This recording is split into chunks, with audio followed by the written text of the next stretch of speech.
Hello everyone, my name is Juliette Campasi. I'm the Events and Research Coordinator at the Institute of Leadership and Management. I would like to welcome you to today's webinar. It's my great pleasure to introduce Kate Cooper, Head of Research Policy and Standards at the Institute of Leadership and Management. Kate, over to you. Thanks very much, Juliet, and thanks very much to Linda for joining us, and to everybody who's registered for this webinar to hear now or maybe later. So it's my great pleasure to introduce Linda Aspey. Linda works with pioneering leaders, teams and development practitioners to facilitate independent thinking, decision making and relationship building skills, in order to create thriving, fulfilling professional lives and be able to add real tangible value to their organisations. She's a qualified executive coach, facilitator, coaching supervisor, therapist and HR strategist with 30 years of experience in supporting change and growth. And this work has spanned across 250 organisations and obviously it has helped hundreds of individuals and teams. She has her own consultancy, but also is chair of the coaching panel at the New Entrepreneurs Foundation, home of the Centre for Entrepreneurs. So that's very impressive, Linda. So really looking forward to you telling us how we can build teams that perform. Thank you very much, Juliette. And thank you, everybody, for coming in on this webinar today. To all of you who are listening and watching, wherever you are in the world. And I also know there's a couple of my clients here, so hello to you. You know who you are. So many years ago, I was working with a finance team. One of their projects was to implement a global billing process, a new process. And at the same time, they were restructuring the department. A couple of people in a pre-planning meeting raised concerns and said, I think we're taking on too much. I don't really think we're going to get the deadlines met. Somebody else said they didn't actually really understand what the new system was for, why they were doing it. But their ideas were a bit dismissed and poo-pooed by others, and they were just seen as being a bit negative and holding people back. Well, about 3 weeks later, the whole global billing system crashed. And it meant in that month they didn't bill £500,000 that they should have been billing. And the company was quite heavily geared. And it just meant that they really could not commit some of their outgoings to what they should have been. So they fell into the next quarter, which then had lots of different consequences. And it actually took weeks and months to clear up. It was a big crisis. And as part of the clearing up process, questions started being asked. Why didn't anyone say anything? And people said, well, we did, but we were just seen as negative and not listening. So I'd like you to think for a moment about a team that you've been in, or that are in now, that you would see as high performing, as getting stuff done, as working well together. What are the things that make that team so great to be in, or not great to be in, whatever it is? Would you, in that situation, be able to flag up concerns? If you're the manager, would you be able to listen to them? Would you be worried if you wanted to flag up concerns that you might be seen as negative, or you might be dismissed, or you might be even seen as a bit ignorant and not understanding what was going on? And as people working in the SME sector, you'll know that it's particularly challenging to find and to hire and find and keep and grow the right people. And yet, if we can find ways to do that, then that will help you and your organisation to grow. And during the session, I'm going to ask you a couple of questions by poll. These will be anonymous, so you can speak freely, hopefully. And as Kate has said, I work mostly with pioneers. I work with people who want to do something bigger than themselves. And I've always been attracted to working with teams. So first, I would like to ask you, I'd like to ask you via this poll. And by the way, I've had a really bad cold for the last few days, so I'm heavily dosed up with day nurse, and I've got tissues and strepsils at hand should I need them. So I'd like to ask you this question via this poll. How essential are team working and collaboration to achieving results in your business? And you will see here we have a scale. And I'd like to just give you a minute to think about those. Right, we've got the results. Thank you. So 93% said extremely and 7% answered fairly. Wow. That's really, really very significant, isn't it? It's a significant number. And that really stacks up a lot of the research that's out there. We're going to talk about a bit of the research today. Because there is the question of why do we need teams in the first place? Well, it seems that time spent in collaborative activities at work have risen by around 50% in the last 20 years alone. And that's probably because we're doing a lot more knowledge-based work. There's a lot more uncertainty. We don't always know what the end result's going to be. And in order to do that well, we need diversity of thinking, of skills and different approaches. So why the need for teams? Well, we've got more knowledge-based complex work. We therefore need a lot more diversity of thinking. We need different skills that we didn't have before, and we need new approaches. Gone are the days when people would come to work and maybe work on a production line and do their one thing and then pass that on to somebody else to do their one thing. Nowadays, we have to be a lot more collaborative. And teams do give us synergy. The combined effort of a team will have, a combined activity will have a much greater effect than what people do individually. And the reasons are many for that. But let's move on to the next screen. Aristotle discovered this many years ago. The whole is greater than the sum of its parts. So he knew about team working long before we started thinking about it and researching into it. But let's look at some of the challenges of being with teams. Well, first of all, let's start at the top with risk. People have different appetites for risk and different attitudes to risk and different propensities for it.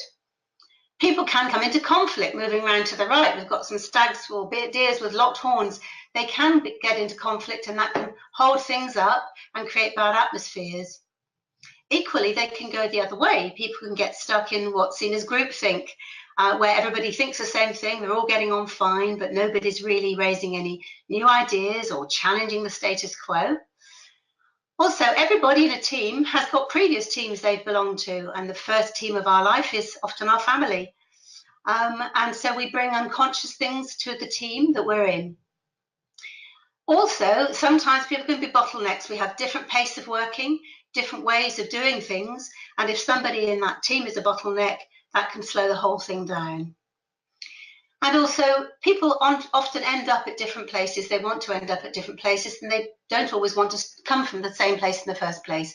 So these are just some of the challenges with the teams probably that you've been in too. So what are the benefits? Well, starting again at the top, you get lots more ideas from teams, you get lots of different thinking, and you get an energy about ideas when people start to create new things, and you get that excitement of, well, what if we could do this, and how about we try this? That's sometimes hard to do on your own. In teams, you get real-time feedback. You don't have to wait until the product has got to the end of production line. When we're in a knowledge-based economy, we're getting feedback again and again and again, on the go all the time. Thirdly, people in teams can learn together. So you are sharing knowledge, you are learning from each other, and that is spreading the benefits of that to individuals and, of course, to the organisation. And an added benefit of that is if one of you gets run under by a number 13 bus heading towards the Aldwych, then the rest of the team can pick up your work. I hope that doesn't happen to you. But it does happen that people have life events or they get pulled off onto other things. If you have a team in place, the team can pick up the slack. When you're with a team, you can actually celebrate more. It's fantastic. It's a great sense of achievement when you've done something together. It propels you on to the next thing you need to do. And finally, when things aren't going so well, you can comfort each other. It's very lonely when you've got something wrong or slow down on your own, whereas when you've actually got a team, you can pull yourself back together. To answer this question is everybody's talking about teams, everybody needs to be in teams, we know they're important. And Google is a great example of an organisation that needs teams to get stuff done. And so they conducted a massive study over 4 years because they wanted to find out what makes a team effective at Google.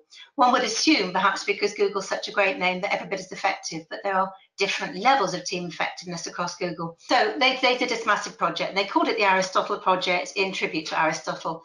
And they were looking at all sorts of things. Is it diversity? Is it the type of work they do?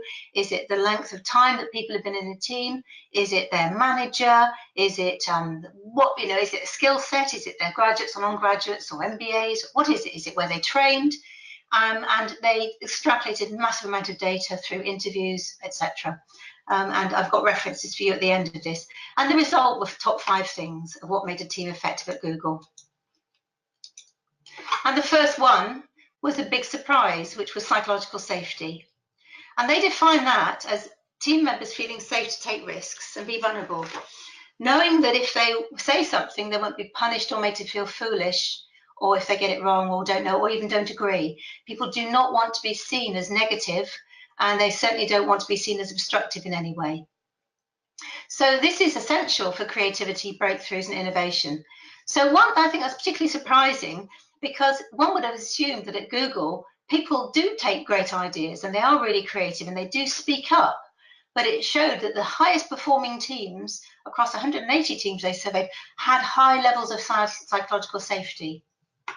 The second thing they found, I'm just going to ask you before we go to the next one, we'll do another quick poll, which is to ask you the question, on the whole in your organisation, do you think that people feel safe to say they don't know or don't understand, or they've got it wrong or they disagree?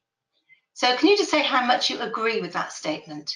On the whole, people in my organisation, on the whole of my organisation, I think that people feel safe to say they don't understand or don't know and have got it wrong, or that they disagree. And if you'd answer that now, that would be lovely, and Juliet will read out the answers for us. Right, we have the answers. Mm-hmm. So 9% said completely, Yep. 53% said largely, Yep. 24% said neutral, don't know, and 15% said slightly.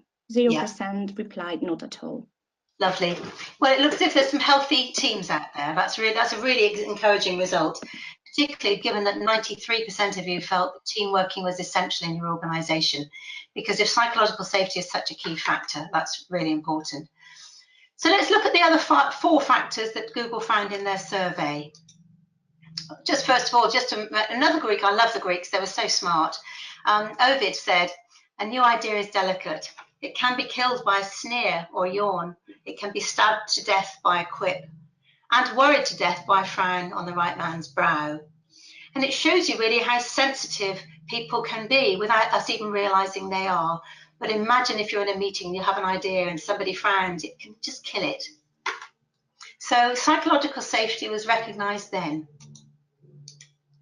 So to create psychological safety, by the way, we will be sharing these slides with you, so I won't be talking through every single point, but generally speaking is to create an environment where you feel you could speak up, where someone would listen to you, and you wouldn't be frowned at. And if you're the leader or the team member, it doesn't really matter. It's not really about hierarchy. It's about creating a climate together where people are equal, where you can admit you don't know when you get it wrong. And particularly some of the research has been shown that where you see problems as learning opportunities, something's gone wrong, what can we learn here? To encourage curiosity and discourage blaming. And certainly to make it okay and useful to question assumptions. We all have them all the time. If you're the leader, be open to feedback. And taking turns is hugely important. So let's look at the next thing. The next factor they found was dependability. High-performing teams have members that reliably complete work on time, and they don't shirk responsibilities. So if you know you can depend on each other, you're going to feel a lot better as a team. You're going to perform a lot better. You're going to look after each other and hold each other's backs. So to encourage dependability, it's really useful for people to know what their roles are. And so you encourage concrete plans, so providing transparency into what people are doing. Being dependable yourself, if you say you're going to do something, do it. If you're the leader, that's even more important. Noticing each other's actions. If somebody helps you out, thank them. If somebody volunteers or even is not on time for a meeting, just the small things that encourage dependability as a culture. And try to be as consistent as possible. Uncertainty creates a lot of stress, and it will certainly reduce the fear of dependability. The third thing they found was structure and clarity. That members, it very much links with dependability. In fact, they all link together in terms of safety, where members have clear roles and goals, and they know what's expected of them, and they know what they've got to deliver and with whom, and what those other people do. So to create more structure is really useful to keep communicating team goals and plans. It's great to have a reminder of what we're here to do. What are we trying to achieve now? We meet more frequently than any other generation, either remotely or face-to-face. We have all sorts of meetings, and meetings are often the time when things just can fall apart. So it's always useful to have a really good chair, a clear agenda, really good questions that invite discussion, and someone who can facilitate that really well. It's worth spending time and money investing in training yourself and your teams in meetings, because they're such a critical part of your day. You can also use things like OKRs, objectives and key results, to link people's work, to organise it, and to organise it and link it to the organisation's goals, because the structure of what people do on the day-to-day is obviously going to impact on what the whole organisation does. But a word of warning is not to let structure stifle creativity, because it can sometimes really get in the way and become too bureaucratic. With structure and clarity is really important, and information sharing is important. So being as transparent as you possibly can. But crucially, often in today's environment, we've got things going on that we can't tell everybody. But if you can't, at least say you can't and say why, because people will make up things if you don't say that you can't, what you can't say. Fourthly, we've got the factor of meaning. Work needs to feel meaningful to people. It varies according to who you are. Some of you out there might need security. Some of you come to work because you provide for your family. Some of you will be belonging. Some will be status. Others want to contribute something. Others are there to learn. And for others, it's an outlet for creativity. It could be a mixture of all of those things. But life is short, so we want to do stuff that matters. So to tap into meaning as a team, give each other great feedback on great work, and offer people support on things they're not so good at, because that will give them meaning in terms of the connection. There is nothing as powerful as having gratitude expressed publicly. If somebody really comes to work because they want to make a difference, then that will really help. And find out what each member means, what meaning is for them when they come to work. Why do they come?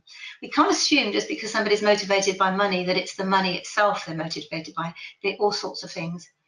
But also do encourage respect for those who have a different meaning attached to their work. During our life phases, we will attach different forms of meaning to the job we're doing. And fifthly, this is the final one, impact.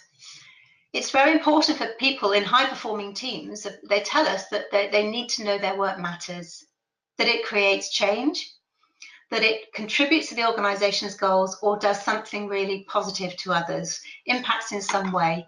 And some of the Japanese car manufacturers many years ago understood this when they were the first kind of organisations to take people out into meeting people from the production line, going to meet people driving the vehicles, because they could see the pleasure that their work had created. So as a team member, ask yourself, do you get enough chance to actually see the impact of what you do? And if you're the leader, how can you create opportunities? So discuss this. What do we do here together that contributes to the team's goals and the organisation's goals? What's the impact we have on clients? Talk about it. Regularly evaluate it and communicate the benefits of the customer. So it's just not the one-off. It's let's just, this is what happened this month, and this is what the customer said.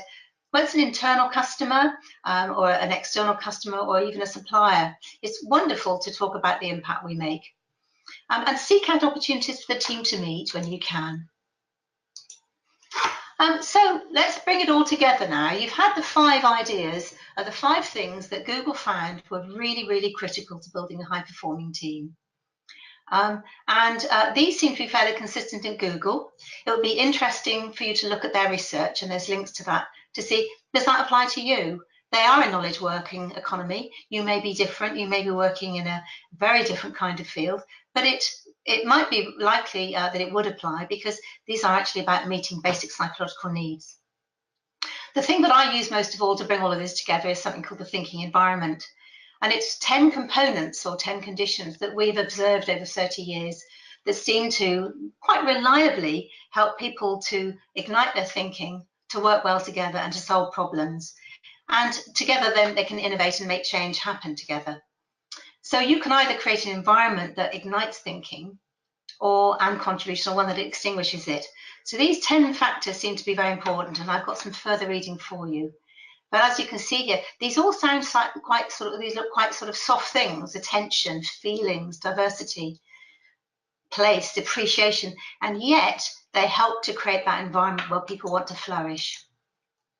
So in summary, psychological safety. Do your members feel safe to take risks and be vulnerable in front of each other? Do team members get things done on time and meet the high bar for excellence? Do team members have clear goals, plans, and roles? Do you know if and why work is personally important to each team member? And do team members think their work matters and creates change? And if you were looking at those and putting those questions in place, I think you might find some really interesting and useful results. And so I'd just like to ask you for a moment to think about, what's your takeaway? How might you use what we've explored today to build a team that performs? And if you'd like more information, we have some links here. The slides will be coming out to you, or you can download them from the site. From the Google research, it's an article from the Business Review. There's Google Sites, there's loads of helpful worksheets. There's a link to my website with lots of downloads and lots of blogs and ideas about services. There's a fantastic TED talk from Amy Webb Edmondson called Building a Psychologically Safe Workplace. And there's an interesting animated talk from Dan Pink about motivation. And if you'd like to contact me, here are some contact details. There's my email. Feel free to connect with me on LinkedIn. There's quite a few posts on LinkedIn as well. And feel free to get in touch if you have any questions after today. And we've just got 5 more minutes left. I wonder, Juliet, would you like to read out any questions? Or Kate, if you'd like to read any questions that would come up. Hello, Linda. Thanks very much for that. Really interesting insight. I think that Google research is absolutely fascinating, because you're right. You do expect people to talk about capabilities, competencies, knowledge, and actually it's feeling safe with the people that you work with that seems to be so important. So we have a question here from a member of the audience who says that she works with someone who struggles with a team member. Because they've grown up with them and they're essentially a friend, but they're now also managing them. Have you any advice to how to get the best out of that person, given the nature of their relationship? Yeah. And because she can see, I suppose, as an observer, that the friendship is getting in the way of progress in terms of delivering results within the team. Yes, yeah. Well, the first thing I would do if I was lucky enough to coach the lady, I would ask her what she thought, because my experience says that actually when you ask people what their thoughts are about a problem, there's something compelling for the human mind to want to answer it for themselves. And she would probably come up with the answer that I'm about to give. And she'd probably say, I need to have a sit down and a chat. And I need to say, you know, you're really important to me as a friend. But things are getting a bit, things are different now that I'm managing you. And I'm struggling with it a little bit, and maybe you are too. And I wondered what we could do together so that we can stay friends, but equally that I can ask you to do things that perhaps, you know, sometimes, or even give you feedback on things that aren't being delivered as I have asked, and what I can do to help our relationship to stay on a good keel on both levels. And so that's what she would probably say if I asked this person to say what they thought they would do. Well, thanks very. Oh, sorry, Linda. I thought you'd finished there with your wise words. That's helpful. Lovely. Any other questions? Yeah, I think this is turning into sort of ask the coach. Somebody here is interested to know, what do you do if a member of your team really doesn't seem to want to join in any of the social side of work or being in a team? Yeah. There's lots of different ways of approaching it. Again, I would normally ask the person what are their thoughts about it, and they would probably generate them if I gave them the right environment and the right attention. But what I would say is that not everybody has the same capacity for working in teams. Some people find, for example, open office planning concepts really alien, and they need to be on their own. They might prefer to work independently. I think the challenge is that we are all individuals, different, and so we are diverse, and with that diversity brings different ways of working and different preferences. I would find out a little bit about the person and what motivates them to come to work. Most people do like to connect with people on a level, on a human level. They might have responsibilities at home. They might have a religious inclination or a belief that says, I actually don't really want to go to the pub. It just might be there's an assumption that, oh, let's all pile around the pub, and that's fine for everybody. And for some, it might not be. And for some people, they have decided that they want to be not sociable at work. They'll be friendly, but they don't want to socialise at work. And it's finding a way for the team to work well in a sociable way during working hours without intruding on people's extra time if that's what the individual doesn't want. But I'd say try and get to know the person during work hours as well. And often we try and reserve getting to know each other for social time. But actually we bring ourselves to work, our whole selves. So I'd look at that. I'd try and get to know them a bit better. I think actually we are running out of time there, but I think that's a brilliant note to end on. It's really within teams, it's getting to know the other team members, what makes them tick, what they like, what motivates them. Because as you say, of course, we're all different and that's what makes a great team. Yes. So it's really just thank you very much. Thank you for everybody's attended. Thank you. On behalf of the Institute of Leadership and Management and our presenter, thank you for joining us today and enjoy the rest of your day.